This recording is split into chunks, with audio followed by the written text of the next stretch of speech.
Okay, I'm back. I've got another story for you.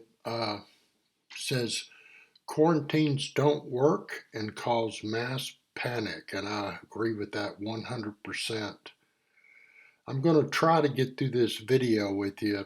YouTube is notorious for uh, flagging you if you play anything, but I think if I do it under 27 seconds at a time, I can get it to you. So we'll see what happens. This is very important. And something I want you to notice is media, mainstream media, never brings up the point, or maybe she did. I haven't watched the whole thing. Maybe she did at the end. But usually, mainstream media will not talk about the point as people losing their rights and their freedoms. Haven't heard anybody say that yet. Okay, let's play it and see what happens. We've got a lot of reports of what the Chinese authorities are doing, really locking down tens of millions of people over there, checking every airports. Are they doing enough? So there are two key developments from over the weekend that I think will help us answer that question. So one of which, it would appear that the virus was already spreading even as early as October and at least in November. Now that's very interesting. Remember that the virus was spreading possibly in October of 2019. That's 2 or 3 months before this story broke.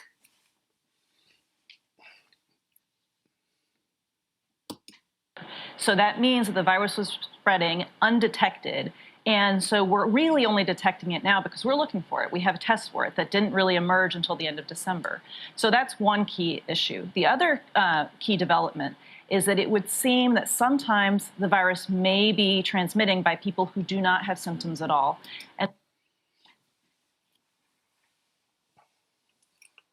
Sorry for pausing it, but that's the only way I can do this.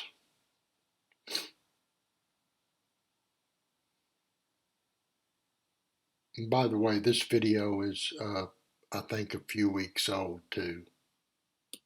And that has yet to be confirmed by the CDC. But if you can't figure out who's infected and who might be transmitting, it's very difficult to contain this. At the same time, there seems to be, I won't call it panic, but a lot of concern in China. Everybody's got masks on. Is there a risk here of actually panicking people and being counterproductive, everybody flocking into healthcare centers immediately?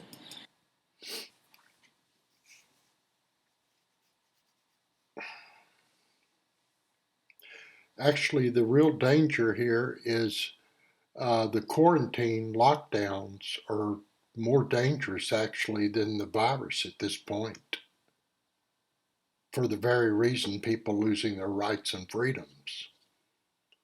And maybe that's why this is being done. Well, the history has shown that travel bans and quarantines don't usually work. The history of quarantine show that they don't work. I've got extensive reporting on that on my website. And by the way, I've updated my website, the coronavirus coverage. I've updated it to make it easier for you to find information. Never done anything on this scale before.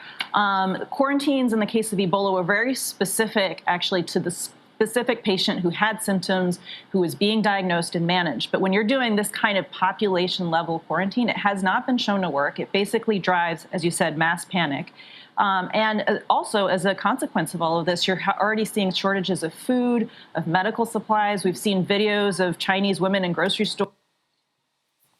And that's exactly what's happened, folks. Mass panic. I can walk down my street here in California. If somebody coughs, everybody flips out.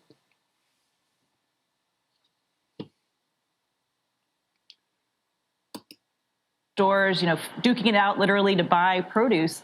And some of that may actually be even more dangerous. Have we learned from earlier epidemics, and I guess SARS is the one we automatically think of, because that was a coronavirus, right? That was another coronavirus. Yeah. Did we learn something there about what does work and what doesn't work in trying to contain this, or does it just have to burn its way out?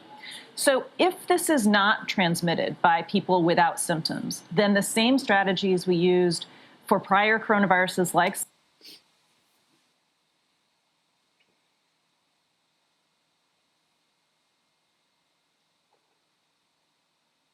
SARS, as well as for Ebola, which is basically what are the symptoms, getting tested, if you're contagious, having them be hospitalized until they're outside of that window, that works. And then you're also tracing contacts of people who've been in contact with them.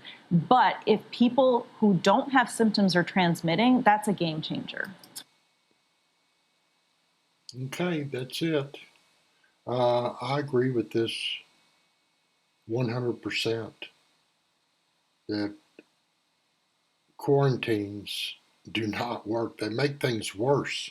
Quarantines compact people. They compact people.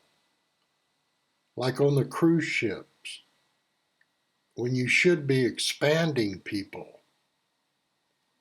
Just this is just the words of a peasant here, but a peasant who's been researching 30 plus years. So I wanted to get that to you because you're not going to hear much about this. Everybody's focusing on the virus and not the quarantine and the lockdowns, which is the largest in human history. And I've got a whole section on my website showing you how quarantines do not work. All right, thanks for watching. If you don't see me on the air for a month, it means I'm in federal prison. YouTube put me there.